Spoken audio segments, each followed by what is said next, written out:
From WFSB, this is an Eyewitness News Update. Good morning, everyone, and thanks for joining us on this Friday, June 9th. I'm Nicole Nalepa with all of your top stories we're catching you up on. In Waterbury, state police are investigating what they are calling a suspicious incident that shut down a portion of 84 westbound last night.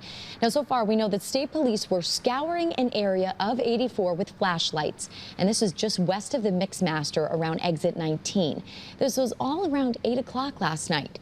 Other details are still murky right now, but 84 is completely open this morning and traffic is running as usual. So we will be sure to bring you any updates as we learn more from state police this morning.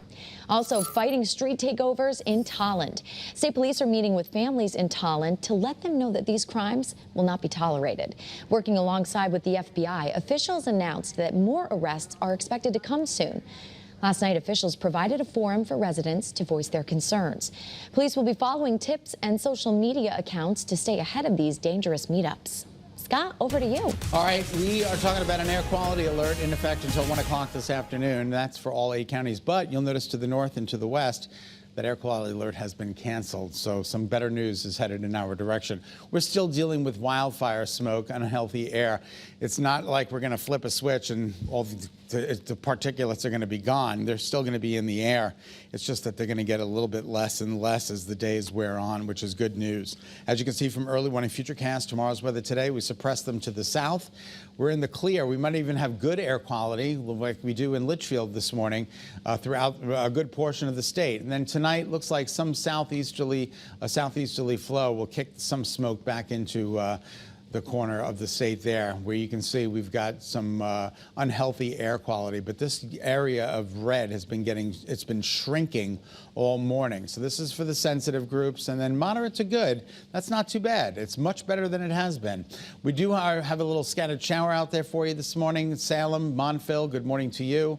Just exiting East Haddam, Chester, Moodus.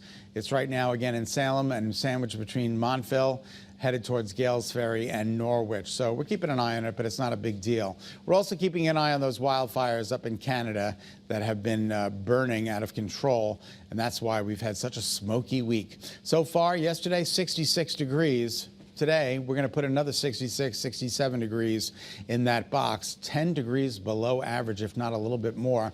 It feels more like it's between April and May as opposed to June out there. But tomorrow, we're going to start to see those temperatures rise, which is good news. Beautiful sunrise shots this morning. Torrington, good morning to you. Things look mostly overcast right now in Old Saybrook, but it's a camera that never disappoints.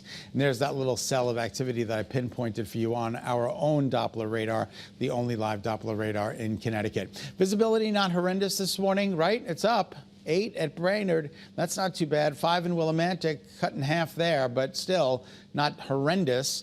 8 in Groton, and we can see these areas of gray. That's where the visibility is a tad reduced. So just keep your speeds down and just be forewarned that there is a little smoke out there this morning. Temperatures are on the rise. They're not going to go too far today into the mid to upper 60s, and we've still got some upper 40s out there, so a light jacket or a sweatshirt might be required. We're flat from where we were 24 hours ago, and the winds are picking up out of the north anywhere from 3 to 8 miles an hour. Let's pinpoint the storms for you that we're expecting this afternoon. This is around noontime. This is around 1 o'clock. We're going to dot the landscape with this activity. This is 2 o'clock, isolated in nature, but where these storms do pop, there could be some gusty winds, heavy downpours, and some small hail. Then tonight, as we start to lose the daytime heating, one little burst of energy goes by to the north and east between about 8 and 10 this evening, and then tonight everything will start to wind down. And tomorrow looks like a pretty good day. We've gotten rid of that chance for a scattered shower during the day tomorrow. Look at noontime tomorrow, how it could even be partly to mostly sunny, which is good news. Daytime highs today climb into the mid to upper 60s, cooler than average, but hang on.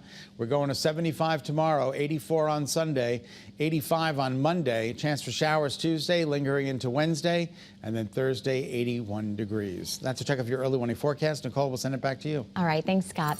UConn is expelling some students who were involved in vandalizing the campus following the men's basketball championship, the national championship, their 5th title. Not bragging or anything. Some of those students caused hundreds of thousands of dollars, though, in damage. Remember, they even took down a metal pole and hit a UConn police car. This is video of just a tiny fraction of the mayhem that ensued on campus. back in April. Now, a group of students are facing charges, some criminal charges, but it's unclear how many will actually be kicked out of the school. UConn leaders say that they'll have a better idea about how many students will be expelled later this summer. And we are getting a clearer picture this morning about the amount of destruction that a partial building collapse in New Haven caused last week. State police posted photos from the scene during that rescue operation. Look at that. You can see where all that concrete caved in at that construction site. And this was a construction site of a new apartment building on Lafayette Street a week ago from today, I should say. 8 workers were hurt after falling 2 stories, but fortunately, we are told that they are all expected to survive. OSHA is investigating now what exactly went wrong. And police arrested a suspect who they say tried to shoot someone in a Bristol neighborhood earlier this spring. Jeremy Mercedes is charged with attempted assault and unlawful discharge of a firearm. Investigators say that he opened fire on Party Street last month in a targeted attack, but fortunately, no one was hurt. And the DEEP has reimposed alcohol bans for 7 recreational areas this summer. Here's a list of the popular spots where the bans will be in effect as of today. So the no alcohol policy, again, begins today and lasts through Wednesday, September 6th. DEEP officials say that the ban is going to help keep parks safe and clean. They did that ban last year as well, so it must have been a success. Thanks so much for tuning in to Eyewitness News this morning on your Friday. Remember, you can get news and weather updates, including air quality updates, all on that Channel 3 app. Have a great day, everyone. A great weekend. Be healthy. Stay positive.